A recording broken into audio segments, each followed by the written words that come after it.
अस्सलामुअलैकुम प्यारे बच्चों, आज हम उर्दू कवायद में तीसरा हिस्सा पढ़ेंगे, समझेंगे।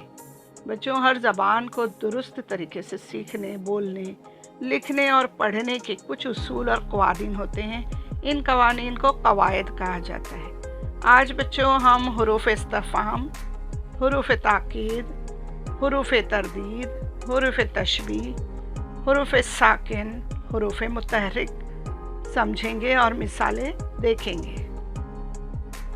चलिए देख लेते हैं। पहला है हुरूफ़ इस्तिफ़हाम, वो हुरूफ जो सवाल के लिए इस्तेमाल हों। मिसाल क्या, कब, कौन वगैरह। बच्चों, यहाँ पर इस्तिफ़हामिया जुमला एक मिसाल आपको दी गई है। वो कौन है, आप कहाँ जा रहे हो। इस तरह से जब हम सवाल पूछते हैं तो उसे इस्तिफ़हामिया जुमला कहते हैं।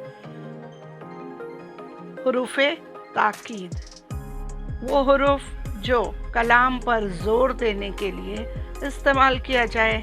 मिसाल के तौर पे ज़रूर, हरगिज़ वगैरह। हुरूफ़ तरदीद, वो हुरूफ जो किसी बात को रद्द करने के लिए इस्तेमाल हो।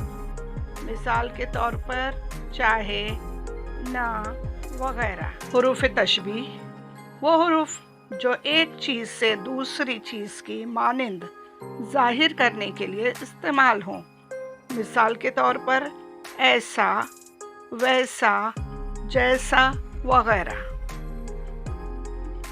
हुरूफ़ साकिन, वो हुरूफ जिन पर ज़ेर, ज़बर, पेश या जज़म न हो, हुरूफ़ साकिन कहलाते हैं। हुरूफ़ मुतहरिक, वो हुरूफ जिन पर ज़ेर, ज़बर, पेश या जज़म हो, हुरूफ़ मुतहरिक कहलाते हैं। प्यारे बच्चों, उम्मीद करते हैं आज की जो मालूमात थी वो आपको समझ में आई होगी। लिख लीजिए, ज़हन नशीन कीजिए और फ़ौरन हमारे चैनल को सब्सक्राइब कीजिए, लाइक कीजिए और बेल आइकन को प्रेस कीजिए। फिर हम आपसे मिलेंगे, तब तक के लिए अल्लाह हाफ़िज़।